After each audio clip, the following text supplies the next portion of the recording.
Muito bom dia, seja bem-vindo ao nosso Reflexão e Vida dessa quarta-feira. Estamos aqui para mais uma vez compartilhar a poderosa e preciosa Palavra de Deus. Essa palavra que é viva e eficaz e mais cortante do que qualquer espada de dois gumes, capaz de penetrar a divisão entre alma e espírito, juntas e medulas, e discernir os pensamentos e intenções do coração.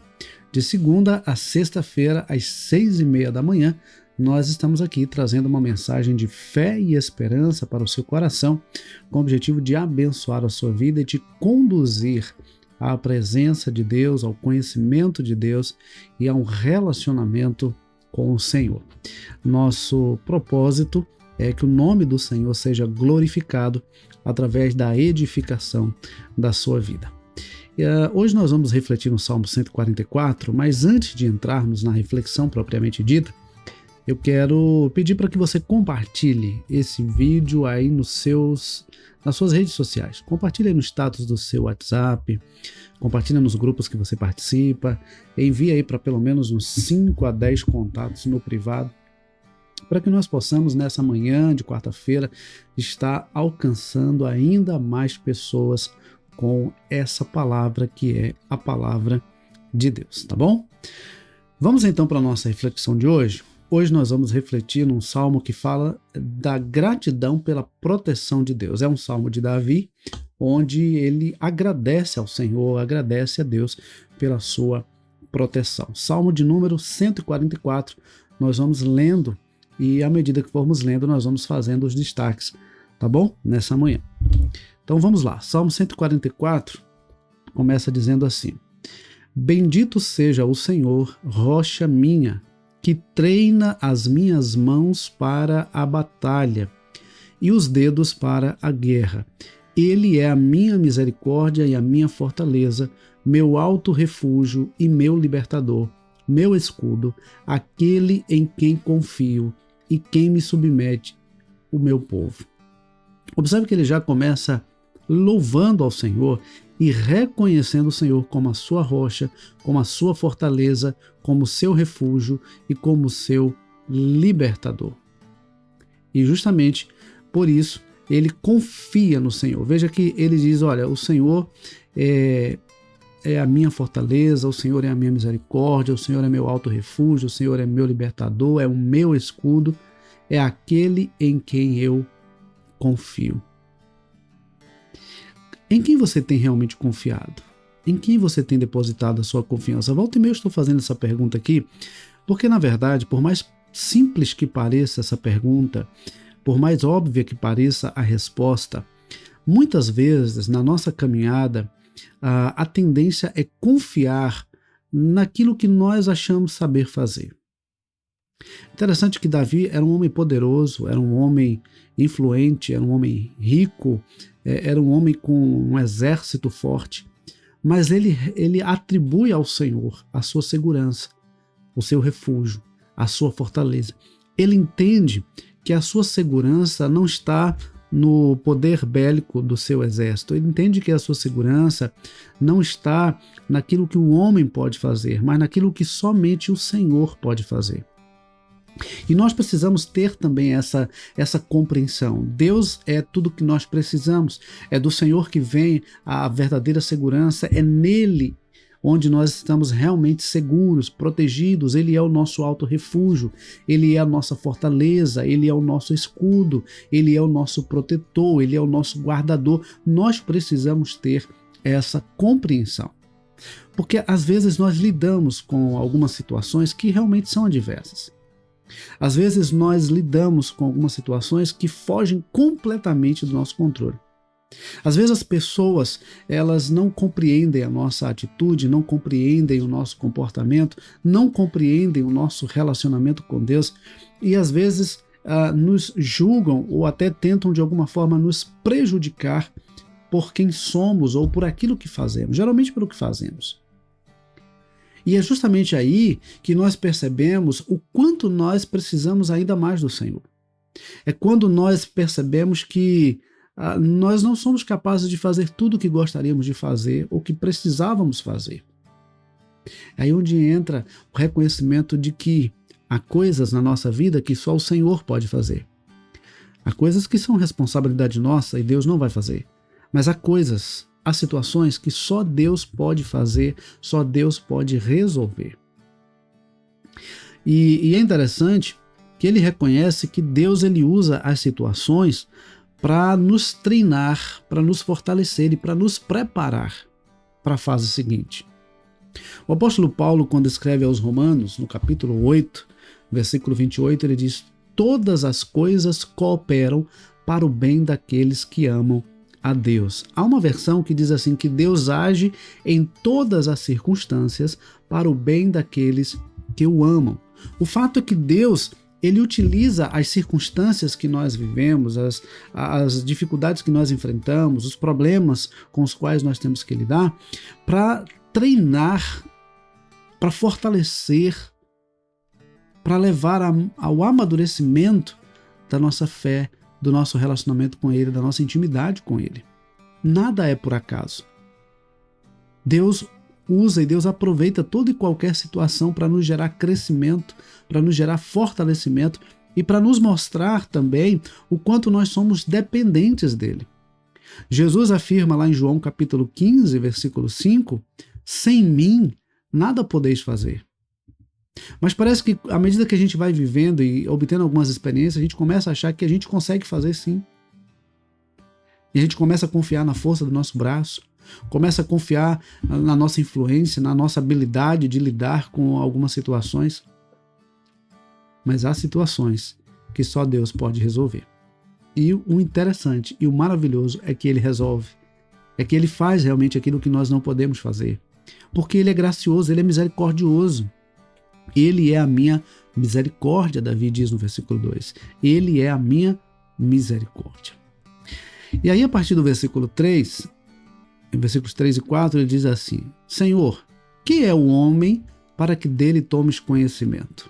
E o filho do homem para que o estimes? O ser humano é como um sopro, seus dias são como a sombra que passa. Diante de um texto como esse, eu gosto sempre de lembrar o seguinte: Deus é Deus independente de nós crermos ou não. Ele é Deus. Nada que façamos faz com que Deus deixe de ser Deus. A nossa incredulidade não faz com que Deus deixe de ser Deus. Ele é Deus. Agora, a grande verdade é que somente reconhecendo que Deus é Deus é que nós podemos perceber o quanto realmente nós precisamos dele. Porque ele, mesmo sendo Deus, decidiu se tornar acessível a nós, decidiu se revelar a nós, se dar a conhecer. Veja, a nossa vida é tão transitória, estamos aqui por um tempo, daqui a pouco não estaremos mais. A vida é como um sopro. E é preciso ter essa compreensão, porque às vezes a impressão que eu tenho é de que algumas pessoas acham que vão viver o tempo todo e só no finalzinho da vida vão buscar a Deus para garantir a eternidade na presença de Deus. Mas aí eu pergunto para você nessa manhã, quem aqui pode dizer efetivamente quanto tempo viverá, quanto tempo terá de vida? A vida é como um sopro. Para alguns dura um pouco mais, para outros um pouco menos. Foi-se o tempo em que a gente achava e acreditava que a morte era uma coisa que vinha apenas para pessoas com idade avançada. Quantas pessoas jovens têm perdido a própria vida, têm desperdiçado a própria vida? Então, nós precisamos estar cientes de que a vida é como um sopro. Não sabemos o tanto que esse sopro vai permanecer. A intensidade, o volume desse sopro não sabemos.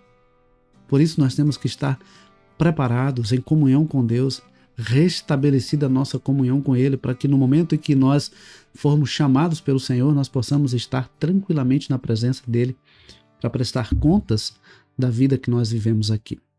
Bom, dos versículos 5 a 8 ele vai dizer: Abaixa, Senhor, os teus céus e desce, toca os montes para que fumeguem, Manda relâmpagos e dispersa os meus inimigos, arremessa as tuas flechas para fazê-los fugir. Estende a mão lá do alto, livra-me e salva-me das muitas águas e do poder de estranhos, cuja boca profere mentiras e cuja mão direita é a mão direita da falsidade. Agora o salmista está clamando ao Senhor para que manifeste a sua glória, para que estabeleça a sua justiça, para que mostre aos outros quem Ele é, o Deus poderoso e que cuida perfeitamente dos seus filhos. E aí ele continua dizendo: a ti, Senhor, entoarei um cântico novo. Na lira de 10 cordas te cantarei louvores. É Ele quem dá aos reis a vitória, quem livra o seu servo Davi da espada maligna. Livra-me e salva-me do poder de estranhos, cuja boca profere mentiras e cuja mão direita é a mão direita da falsidade. Veja que ele reconhece que a sua vitória não vem do seu exército, a sua vitória vem do seu Deus. A sua vitória vem de Deus.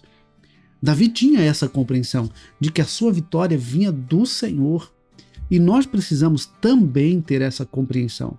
A nossa vitória vem do Senhor. A nossa provisão vem do Senhor, o livramento vem do Senhor, a bênção vem do Senhor, a salvação vem do Senhor. E justamente por reconhecer que vem do Senhor e o Senhor tem feito, nós temos que render a Ele a nossa gratidão, nós temos que ter um coração agradecido. Por isso ele diz: entoarei, a ti, ó Deus, entoarei um cântico novo. Qual é a ideia desse entoarei um cântico novo? É de que essa adoração e essa gratidão não se torne mecânica, não se torne superficial, não se torne apenas algo que se faz por fazer.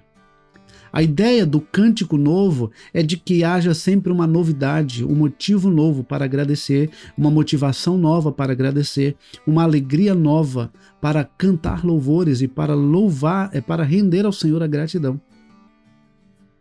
Agradecer com alegria no coração. Você já deve ter tido a experiência de repente você pegar uma música que é muito bonita, só que à medida que você vai ouvindo, parece que aquilo vai desgastando e ela vai perdendo o significado. Parece que ela vai perdendo o impacto, porque você vai se acostumando com aquela música.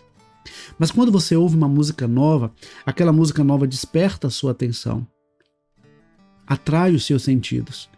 E você começa a vivenciar aquela música, a letra daquela música, a melodia daquela música, e ela começa a te envolver, você começa a ter uma experiência nova com aquela música. Então, quando Davi diz assim, olha, entoarei a ti, Senhor, um cântico novo, a ideia é de que essa adoração e essa gratidão e esse relacionamento com o Senhor seja sempre algo prazeroso, como se fosse a primeira vez. Como se fosse a primeira vez. Imagine aí um doce que você experimentou pela primeira vez e você gostou daquele doce. Aquela primeira vez que você provou daquele doce, com certeza ficou gravado nos seus sentidos. Aquela experiência de saborear aquele doce pela primeira vez ficou gravado na sua memória. E você vai provar esse doce outras vezes, mas a primeira vez ficou marcada na sua memória. Então, a ideia é de que quando nós nos aproximamos de Deus, devemos nos aproximar como se fosse a primeira vez. Tratá-lo honrosamente, respeitosamente, reconhecendo a sua grandeza, a sua soberania, o seu poder, a sua majestade. Render a Ele o nosso louvor com coração íntegro, com coração sincero e com coração alegre, reconhecendo quem Deus é. O Deus Todo-Poderoso, Criador e sustentador dos céus e da terra, aquele que cuida perfeitamente de cada um de nós. É o Senhor quem dá vitória. Interessante? E quem está dizendo isso é Davi. Um homem que teve muitas batalhas, enfrentou muitas lutas. E as batalhas que ele venceu, a vitória veio do Senhor. Foi o Senhor quem deu a vitória. E ele reconhecia isso. É Ele quem dá aos reis a vitória. Quem livra o seu servo Davi da espada maligna. Queridos, deixa eu dizer uma coisa. É Deus quem nos livra do mal. É Deus quem nos guarda. É Deus quem nos protege. É Deus quem nos protege. Às vezes nós nos esquecemos disso, de que realmente é o Senhor quem nos protege. É Deus quem cuida de nós e cuida perfeitamente das nossas vidas. E aí, quase que caminhando para o final, nos versículos 12 a 14, ele vai dizer assim: que os nossos filhos sejam na sua mocidade como plantas viçosas, e que as nossas filhas sejam como colunas esculpidas para um palácio. Que os nossos celeiros transbordem cheios de todo tipo de provisões. Que os nossos rebanhos produzam milhares e a dezena de milhares em nossos campos. Que o nosso gado seja fértil e as vacas não percam as suas crias. Não haja gritos de lamento em nossas praças. Aqui ele clama ao Senhor para que os seus filhos, para que os seus descendentes, para que a nossa juventude seja uma juventude vigorosa, cheia de vida, cheia de vigor, cheia de disposição. Ele também suplica ao Senhor para que o Senhor seja a sua provisão, para que o seu gado, para que os seus bens sejam abençoados e multiplicados pelo Senhor. Toda boa dádiva vem do alto, descendo do Pai das luzes. Toda bênção vem de Deus. Toda coisa boa que acontece na nossa vida vem de Deus. Todas as coisas pertencem a Deus. Nós estamos aqui por um tempo e temos a oportunidade de administrar algumas coisas, mas tudo pertence a Deus. Tudo que temos, na verdade, pertence a Deus, vem de Deus e pertence a Deus. E nós temos que reconhecer a provisão, o cuidado, o sustento, a bênção de Deus sobre nós. E aí ele finaliza: bem-aventurado o povo a quem assim sucede. Sim, feliz é o povo cujo Deus é o Senhor. Aqui ele finaliza nos mostrando que a verdadeira felicidade consiste em temer a Deus. A verdadeira felicidade consiste em saber quem Deus é e nutrir um relacionamento com esse Deus glorioso, majestoso, bondoso, misericordioso, gracioso, protetor, provedor, esse Deus que cuida perfeitamente de nós. E eu quero finalizar o nosso programa de hoje te fazendo um desafio. Assim que acabar esse programa, você vai fazer duas coisas. Primeiro, você vai compartilhar essa live com aqueles que você ainda não compartilhou. Segundo, você vai fazer uma lista dos motivos de gratidão que você tem hoje a Deus. Você vai fazer uma lista daquilo pelo que você é grato hoje, daquilo que Deus tem feito na sua vida e que você é grato. Agradeça, você vai fazer uma relação. Tenta lembrar aí aquilo que Deus tem lhe dado, aquilo que Deus tem lhe feito, as bênçãos que Deus tem derramado. Relaciona tudo o que você lembrar de motivos pelos quais você é grato ao Senhor. Relacione. E você vai perceber. Eu quero que você faça mesmo esse exercício. Faça uma lista de tudo aquilo que Deus tem feito na sua vida. E você vai ver que você tem motivo suficiente para até o final da vida ter um compromisso sincero, constante e verdadeiro com o Senhor, como gratidão por aquilo que Ele tem feito na sua vida. Grandes coisas o Senhor tem feito por nós, pelas quais nós devemos estar alegres e gratos ao Senhor. Que Deus nos abençoe. Não esquece, então compartilha o link desse programa aí nas suas redes sociais com o maior número de pessoas que você puder e faz essa lista, faz essa relação aí das bênçãos que Deus tem derramado sobre a sua vida. Que Deus nos abençoe, que Deus nos conceda uma ótima quarta-feira e, se Deus permitir, amanhã, 6h30 da manhã, nós temos um novo encontro marcado. Deus abençoe a sua vida e a sua casa em nome de Jesus.